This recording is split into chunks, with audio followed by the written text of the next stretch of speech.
Hey everyone, welcome back to my YouTube channel. In this particular video, we'll be looking into another anomaly detection technique, that is nothing but outlier detection technique, which is a statistical way, and the name of the method is nothing but Z score.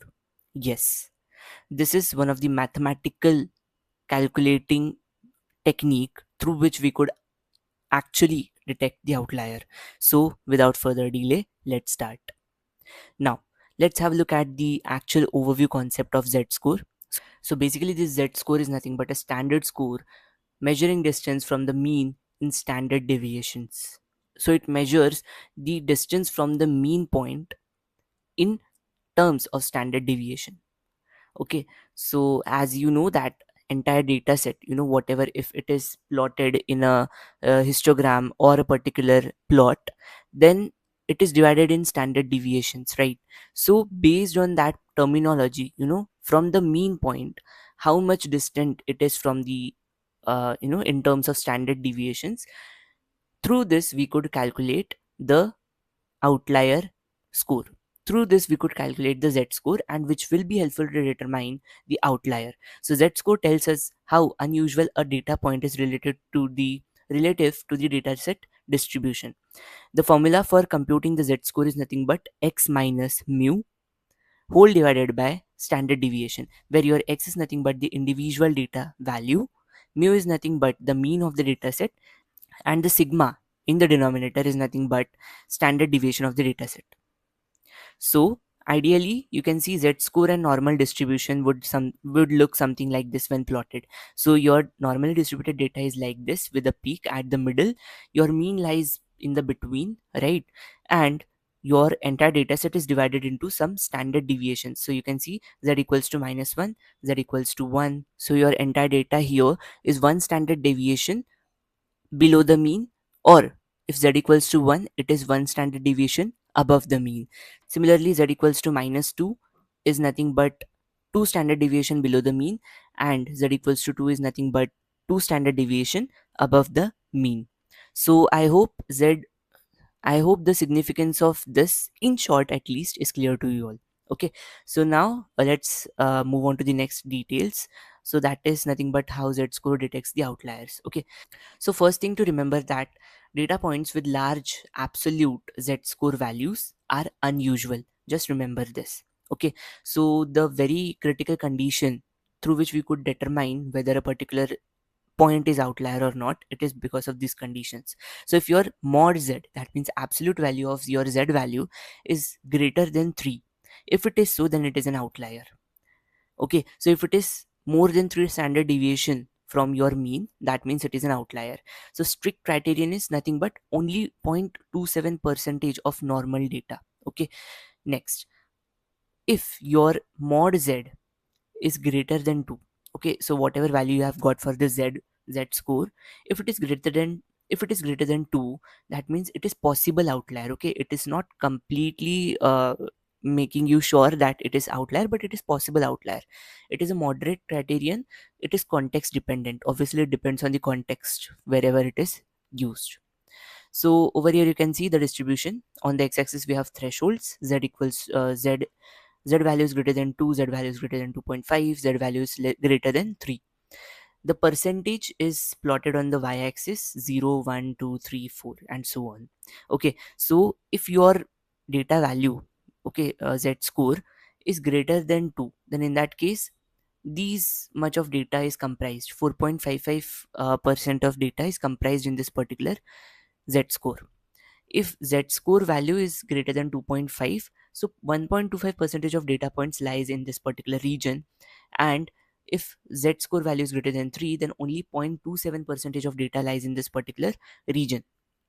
Importantly note that these values are for a normally distributed data. Okay, these could vary, but these are approximately equal, and these values are a total of both the sides of the normal distribution from the mean, right?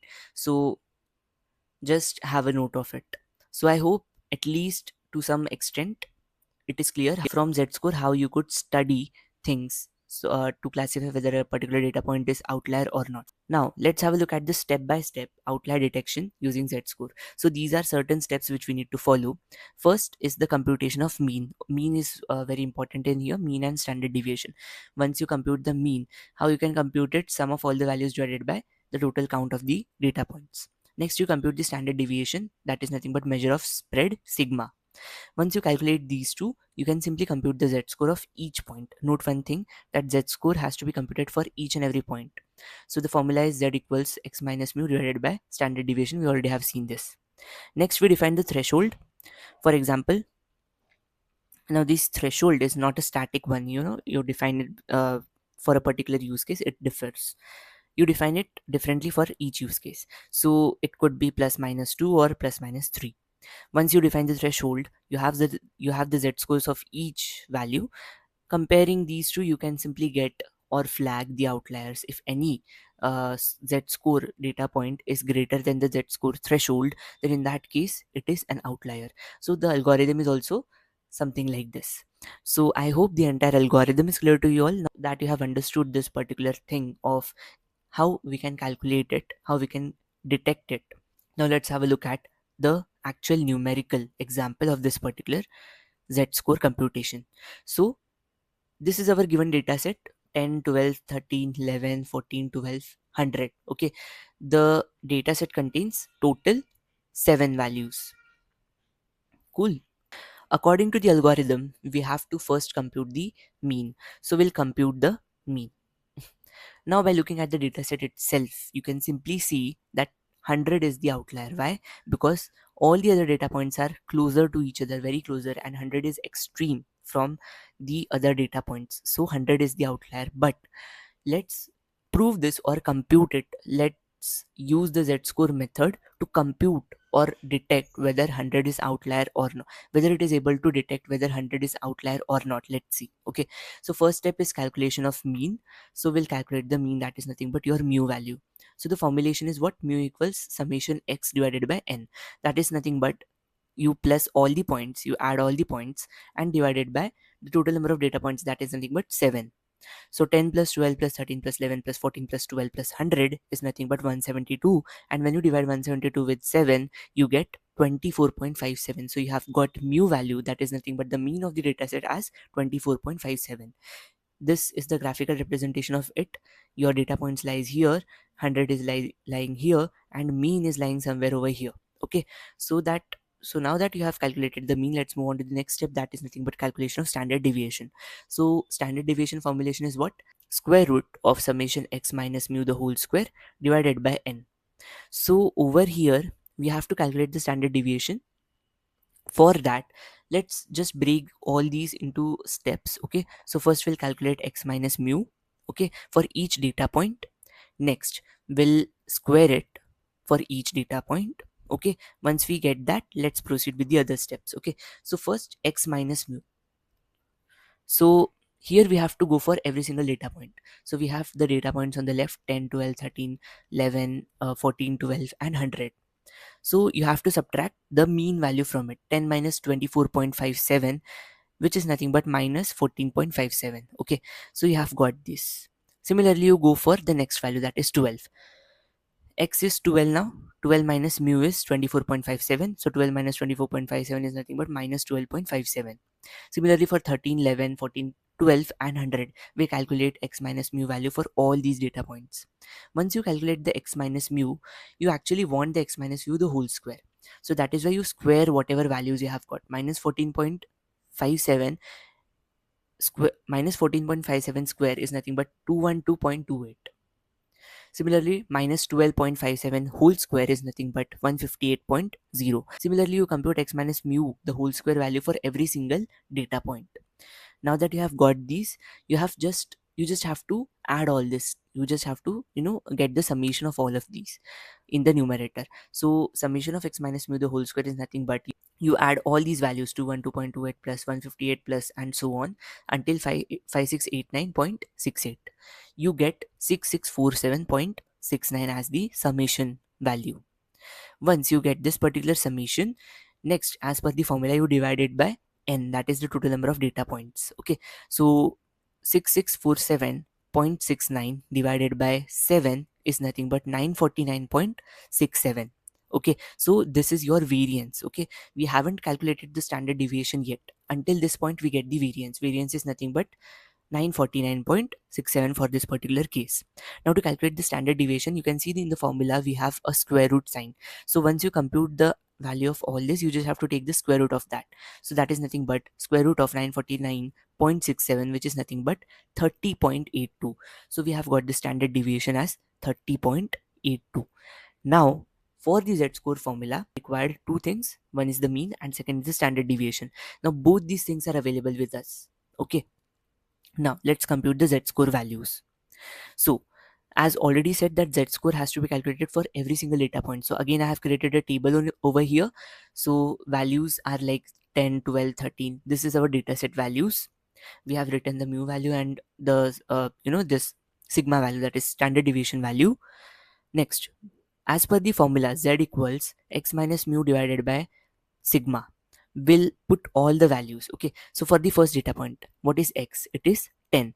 10. Okay, minus mu value is 24.57, which we already have computed, divided by standard deviation value is 30.82, which we already have computed. So I just have put all these values. Okay, and you have to then find out the result of it. So result for this particular case is minus 0.47. Similarly for the next data point 12, you have to plug in the values and get the result. It is minus 0.41. Okay, similarly you have to do it for every single rest of the data points. You will get the z scores of every single data point. Okay, once you get the result of every single data point, you then define the threshold. Okay, so for this particular case we define a moderate threshold, that is nothing but plus or minus 2. Okay, so we'll have to compare every single value with this threshold. Either it is lying between minus 2 to 2 or it is not lying. Okay, so minus 0.47 is lying between minus 2 to plus 2, right? That is why it is normal data point. Similarly, minus 0.41 lies between minus 2 to 2. It is a normal data point. If you look for all the points, all other points are normal. But for this particular point where the actual z-score value is plus 2.45, here it does not sit in the criteria of minus 2 to plus 2. That is why this particular point is flagged as an outlier. Okay, so this is flagged as an outlier only when your threshold is plus or minus 2. If you go for any other threshold like strict threshold plus or minus 3, in this particular case it won't be act as a outlier. Here the context matters. Okay, it depends totally on your context whether it is actually relevant for your use case or it is not. It depends on the statistician. So I hope this is clear to you all. The process might look lengthy, but it is very simple if you practice it one or more times. So I hope the entire computation is clear. Now let's have a look at the graphical illustration of the z scores. Okay, so here you can clearly see what we have done. We have plotted all the data points in here. On the x-axis you can see x equal 10, x equal 12, 13, 11, 14 and 100. Okay, on the y-axis we have all the z scores minus 1, 0, 1, 2, 3 and 4. Okay, we have the strict threshold z equals to plus 3. We have computed a line in here, okay, red line, and we have a moderate threshold value of z, that is plus 2, for which we have used a line in here. Okay, so you can clearly see for all the other cases your z scores were uh, lying in this particular region. Okay, but your 100, for the 100 data point, the z score is actually exceeding the moderate threshold. Okay, so this is potential outlier for your use case. So this is how graphically you can represent it. In the box plot also it could be seen like this. Okay, so 100 value is something which is lying here and all the other values are lying in this particular whiskers. Okay, so I hope the entire thing is clear to you all.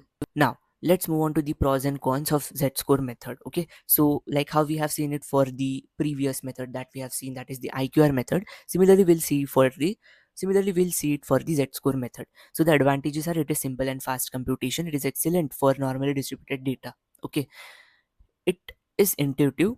It has an intuitive interpretation, that is standard deviations. It works well for preliminary data cleaning. Okay, so the stage of your data cleaning, it is very helpful for it. It is easy to implement and explain. Okay, so it is interpretable. Now, what are the limitations? It is sensitive to non-normal or skewed distribution. Yes, so here it is not very best for this particular cases. If you remember, IQR method was very suitable for skewed distributions.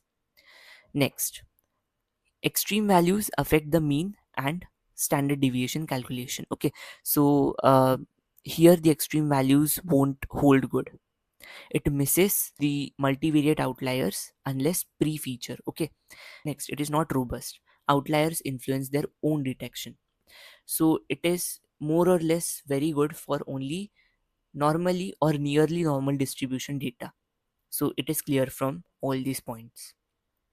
Okay, so here is a chart through which we could see that it is simple, it is of a high speed, it is better for normally distributed data. For skewed distribution, it is not that good. For multivariate also, it is not that good, and it is not robust also. So I hope the entire in and out of z-score method is clear to you all. So now let's summarize everything in short, whatever we have discussed till now, and let's come to the end of the video. So z-score measures how many standard deviations away is your data point from the mean. The formulation is like this. The thresholds are like this. If it is greater than 3, it is a outlier strict. If it is greater than 2, that means it is moderately potential outlier. It is best for normally distributed univariate data. It is quick, interpretable, but not robust to extreme values. So I hope the key takeaways are also clear to you all. With this, we come to the end of the video. If you guys have any single doubt, then you can straight away put it in the comment section. I'll be happy to solve it. For more such videos, do like, share, and subscribe to my channel. Also hit the bell icon, and don't forget to follow me on Instagram. Please join me on Telegram. Thanks for watching. Have a good day ahead.